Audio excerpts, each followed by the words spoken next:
What happens when a school bully slaps a girl and finds out she's Richard Gere's granddaughter? This isn't just gossip, it's a career-ending mistake, caught on camera, and it blew up the internet. But what happened next? No one saw coming. It was a Thursday morning like any other at Winslow High School, nestled in the leafy, upper-middle-class outskirts of Ridgefield. The sky was an effortless blue, the kind that gave a false promise of peace, and students moved through the hallways with the bored inertia of a routine they'd grown too used to. But beneath the predictable rhythm of lockers slamming shut and sneakers squeaking on polished linoleum, something uneasy stirred. It was subtle, a storm not in the air, but in the people.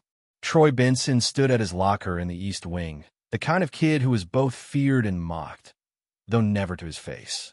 He was broad-shouldered, with a permanent scowl and knuckles that always looked raw, as if he'd just finished a fight or was about to start one. Rumor had it he'd once punched a junior so hard he broke his own finger. Others whispered about his home life. An ex-military father, a mom who left when he was 10, and a house where apologies were a foreign language. Whatever the cause, Troy had decided early on that strength was survival, and anyone who showed softness was a target. The teachers tolerated him as best they could. The administration, handcuffed by outdated discipline policies and nervous parents, mostly looked the other way. So when Troy walked into the cafeteria that afternoon with the kind of swagger that came from years of unchecked aggression, no one thought much of it. Until they saw who he was staring at. Ella.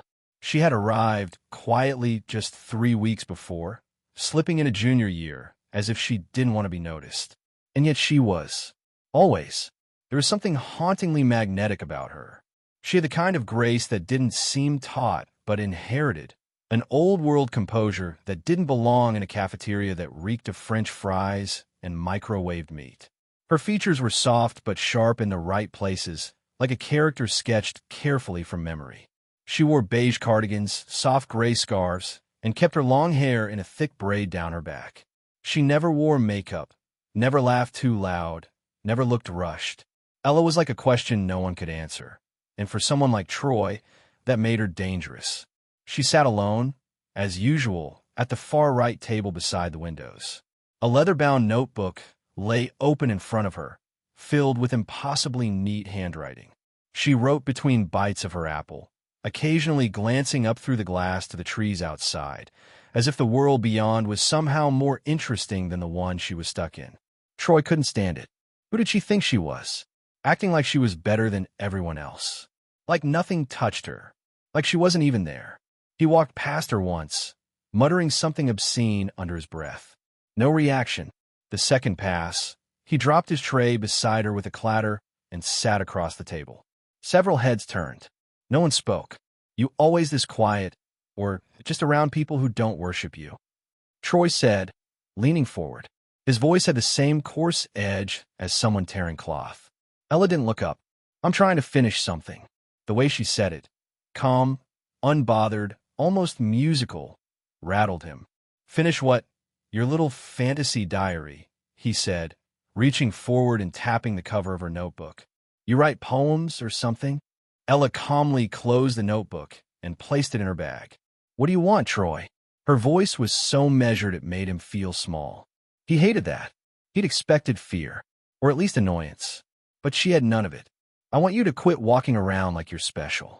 Like we're all insects crawling around your throne, he sneered. I don't think that, she replied plainly. You act like it. She sighed. It wasn't loud, but the sigh had weight, as if she'd seen this same conversation 1,000 times and was tired of reruns. You know, she said gently, sometimes the loudest people are the ones who've been ignored the longest. He blinked. What? Before he could process her words, the insult he thought he heard behind them, something snapped inside him. He stood up abruptly, knocking over his chair. The entire corner of the cafeteria turned toward them. Phones lifted. You think you're smarter than me, huh? He barked. She didn't answer. That's when he slapped her. The sound, flesh meeting flesh, was impossibly loud. For a moment, it was all anyone heard. Even the lunch lady stopped serving mid-scoop. Ella's head turned sharply to the side, her braids swinging over her shoulder. But she didn't flinch. Her hand stayed calmly folded on the table. Slowly, she turned back to face him. There was no fear in her eyes, only something much colder. Clarity. "You just made the biggest mistake of your life," she said softly. A teacher, Mr. Keating, shouted Troy's name from the staff table. Students began to rise, some in disbelief, others in preparation to flee from the fallout. Security burst through the cafeteria doors like a SWAT team. Phones were recording from every angle. Chairs scraped back. A girl sobbed somewhere near the vending machines. Ella stood without urgency. Her cheek was red, already beginning to bruise. She brushed it once with the back of her hand, then picked up her bag and walked toward the principal, who had arrived with 2 security guards. They flanked her protectively. She looked over her shoulder once at Troy, not with hate, not even with pity, but with something else. It was like watching a judge pass a sentence without speaking a word. Troy didn't move. For the first time in years, he felt cold, not the kind that came from fear, but from confusion. Something about what she'd said clung to him like oil. The biggest mistake of your life. They pulled him out of the cafeteria in handcuffs. As he passed clusters of wide-eyed students, he heard murmurs, whispers. Someone said, "Oh my God, did you see what he did?" Someone else. She didn't even cry. Like, not even a little. Then came the most unnerving whisper of all, from a freshman girl who had already started digging into Ella's past. I think she's related to Richard Gere." Troy froze for a moment, mid-stride, but the security officer pushed him forward. He didn't know who Richard Gere even was. Not really. Just some old actor, right? But the name echoed. It echoed like thunder before a storm. Outside, the sky had started to change. The fallout began before the final bell rang. By 2:45 p.m., every student in the building had heard a different version of what happened in the cafeteria. In one retelling, Troy had punched her. In another, she'd grabbed his wrist just before he hit her and whispered something chilling into his ear. The only consistent part of every story was the slap and the way she barely blinked. Teachers tried to keep the students focused, but it was a losing battle. Ella hadn't returned to class. Troy had disappeared entirely, and the footage, recorded by at least 7 different phones, was spreading through the school like wildfire. By 4 p.m., the video had hit TikTok. Troy's name was trending locally by dinner time. Hashtags like #WinslowSlap, #EllaGaze, and #GirlWithTheEyes were everywhere. One student even posted a slowed-down version of the moment her head snapped to the side, layered with orchestral music, claiming it was like a movie. Another pointed out that she looked like a young actress from a black-and-white film. Comments flooded in. She didn't even flinch. The way she walked off? Iconic. Who is she? And then someone made the connection. It started innocently. A bored sophomore posted a photo of Ella at her locker, head turned slightly, eyes cast down. "I swear she looks like that actor Richard Gere," the caption read. Another student added a side-by-side comparison of Ella's photo next to an old picture of Gere as a young man, pointing out the eerie similarity in the eyes and jawline. Things escalated from there. By that evening, a senior named Mia, self-appointed school gossip and amateur internet sleuth, had unearthed a publicly available photo from a red carpet event 3 years ago. It showed Richard Gere with his arm around a young girl in a silver dress, much younger than Ella, but with the same eyes, same calm posture. The caption beneath it read, "Richard Gere attends charity gala with granddaughter Ella Grace." The internet exploded. Troy's world imploded.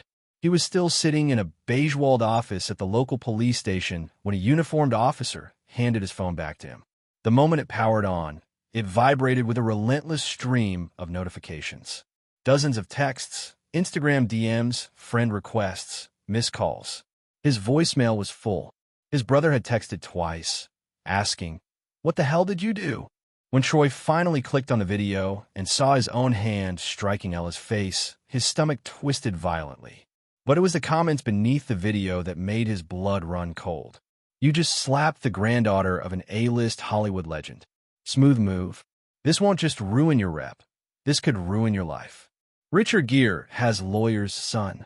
He thought back to Ella's face, stoic, almost bored as he screamed at her, and her final words to him. You just made the biggest mistake of your life. He hadn't understood them then. Now he did. By the next morning, the local news had picked it up. A shaky clip of the slap played on loop while a serious-looking anchor read off the details like it was a national scandal. What appears to be a student-on-student assault at Winslow High School, where sources say the victim is the granddaughter of Hollywood actor and philanthropist Richard Gere. That was the moment Troy's parents found out. His father, a retired Marine with rigid posture and a stone face, turned off the television and said nothing. Not a single word. But his mother, who had remarried and lived 2 towns over, called in tears. "What have you done, Troy? You don't understand the world you just stepped into." At school, things were no better. Ella didn't return that day, or the next, but her absence made her presence even stronger. Posters began to appear in the hallways with the words "Believe Ella" in bold font. A student group organized a walkout demanding stronger anti-bullying policies. Some students started referring to her as the heiress, though not mockingly. It had become a badge of reverence. Teachers began opening classes with long, uncomfortable lectures about accountability, privilege, and violence. A few even admitted that the administration had let too much slide when it came to Troy, and that things needed to change. But it was what happened on Sunday that made everything worse. Richard Gere arrived. He didn't come with fanfare or security. He showed up quietly, stepping out of a black sedan in the school staff parking lot. The principal met him at the back entrance, flustered and trying to act professional, but the staff couldn't help watching from behind classroom windows. Richard looked older than his last major film appearance, but the grace remained. His hair was fully silver, and his suit fit him like it had been tailored in Europe. He didn't smile. He didn't wave. He walked into the main office and said, "I want to speak with the school board." It wasn't just about Ella now. It was about the system. That same afternoon, Troy was expelled. The decision came down fast, almost too fast. His father tried to fight it, tried to argue that Troy hadn't known who she was, that it wasn't fair to bring celebrity into a school matter. But the board held firm. The footage, the public scrutiny, and Ella's quiet dignity had tipped the scales. Ella finally returned to school the following week. She walked in alone. No entourage, no cameras, no Richard Gere in sight. But everything about the building felt different. Where she once had space to herself, now there were eyes, some adoring, others curious, a few silently resentful. She didn't look around. She went to her locker, opened it, pulled out her notebook, and walked to class. In AP English, when the teacher asked if she wanted to share her thoughts on the crucible, Ella replied with a soft smile. False accusations ruin people. But silence can too. Everyone wrote that quote in their margins. Outside school, the story had gone international. Celebrity gossip blogs framed it like a movie plot. Granddaughter of Hollywood royalty assaulted at school. Headlines buzzed with speculation. Was Richard Gere suing? Would Ella give an exclusive interview? Was it going to be a movie deal? Offers came in, book deals, interviews, podcast appearances, but Ella declined them all. She released a single statement, typed and signed at the bottom. "I am not the story. The story is how many people experience this and never get justice. I just happen to be seen." The statement went viral. She was invited to speak at a youth summit. Oprah's team made contact, and Ella, who had once sat alone by the cafeteria windows, became a quiet icon for calm resistance. As for Troy, he was spiraling. With no school to attend and his name smeared across every corner of the internet, he retreated inward. He deleted his social media, avoided the news, and refused to leave his room. His father tried to force him into manual labor around the house, but Troy's anger had curdled into something heavier. Regret, humiliation, loss. One night, he watched the slap again. This time, he noticed something he hadn't before. It was the way Ella looked at him. Not like she was angry or scared, but like she understood him. Not the way people understand friends, but the way someone might understand a pattern they've seen before. As if she'd seen broken boys before. As if she saw through him completely. That realization broke something in him. For the first time, Troy cried. Not out of self-pity. Not because he got caught. But because he had finally seen himself. And he hated what he saw. Troy spent the next month in limbo. He wasn't in school. He wasn't working. He wasn't going out. The world had moved on. New trends, new scandals, new distractions. But his name still hovered in the corners of search results and comment threads. Whenever something vaguely similar happened elsewhere, a fight in a school, a celebrity-linked incident, someone would revive the hashtag #EllaGaze or post a video again, reminding him that the internet never really forgets. His father didn't speak to him much anymore. The silent disappointment in the house was suffocating. Troy's room became a cave, dark curtains drawn, gaming console unplugged, food wrappers piling up, untouched books gathering dust. He wasn't angry anymore. He was numb, the kind of numbness that feels like being underwater for too long. One evening, while scrolling through YouTube on his cracked phone, Troy came across something that made him sit up, a video titled "The Quiet Power of Ella Grace." It had over 2 million views. It was a clip from a youth summit she had agreed to attend weeks earlier. She stood at a podium in a navy blue blazer, her hair tied back, speaking to a crowd of students and educators. The camera zoomed slightly as she said, "Forgiveness isn't the same as forgetting. I remember everything, but remembering doesn't mean you hold on to anger. It means you learn, and you grow."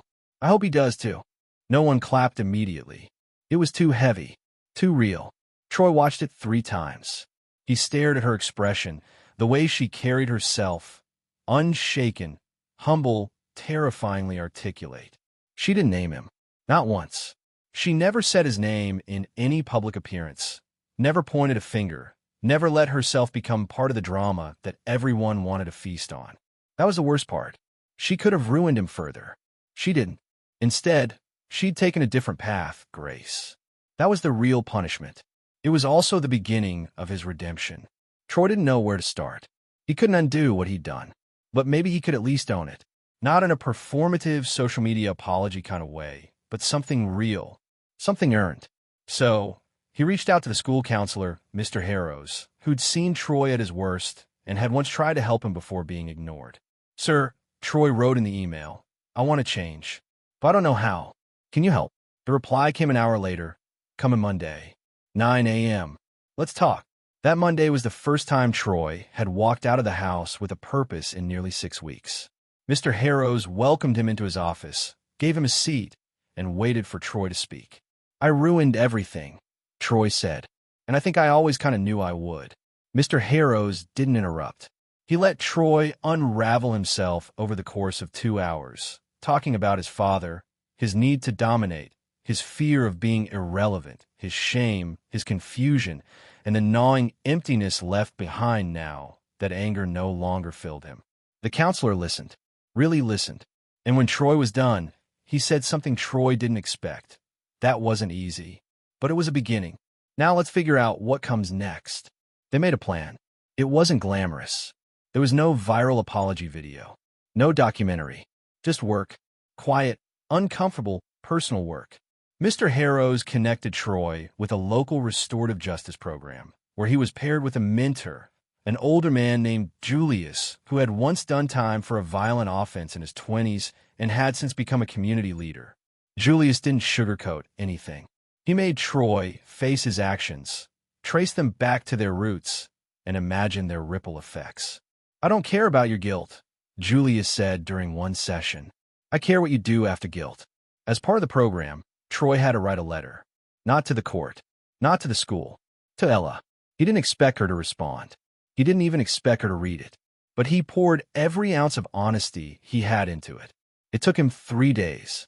No excuses, no self-pity, just a broken boy trying to speak truth to the girl he hurt. "Ella, I slap you in front of the whole school. That's a sentence I'll carry for the rest of my life. I did it because I was angry. I did it because I was scared of what I didn't understand. You were calm, and I hated that I wasn't. But none of that excuses what I did. Nothing can. This letter isn't about asking for forgiveness. It's about telling you that I see it now. I see what I became, and I don't want to be that person ever again. You said I made the biggest mistake of my life. You were right. But you also said it like you'd seen people make mistakes before. Like you knew people could change. I want to believe that's possible. I'm not writing to fix anything. I'm writing because you deserve to know I'm trying. Truly trying. I'm sorry. Not just for what I did to you, but for the way I've walked through life hurting people who didn't deserve it. If you ever want to talk, I'll listen. If not, I understand. Troy. He gave it to Mr. Harrows, who passed it along to the school board, who then sent it to Ella's family attorney. It took weeks, but eventually, Troy received a short reply in return. It was handwritten, on thick ivory paper. Just 3 lines. Troy, I read your letter. I believe people can change. Keep going.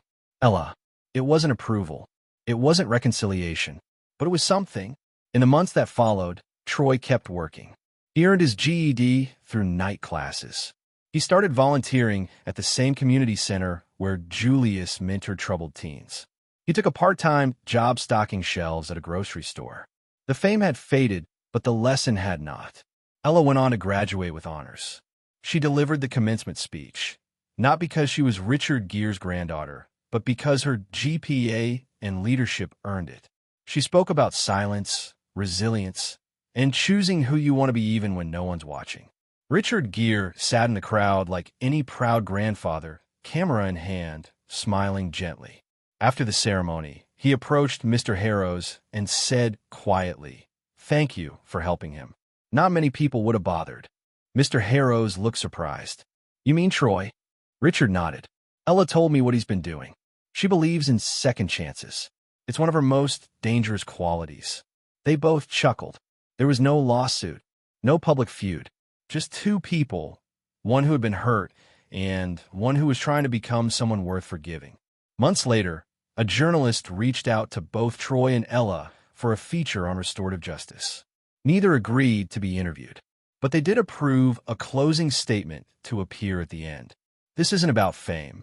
It's not about headlines. It's about what happens when people choose to become better than their worst moments. That's the real story. And maybe it was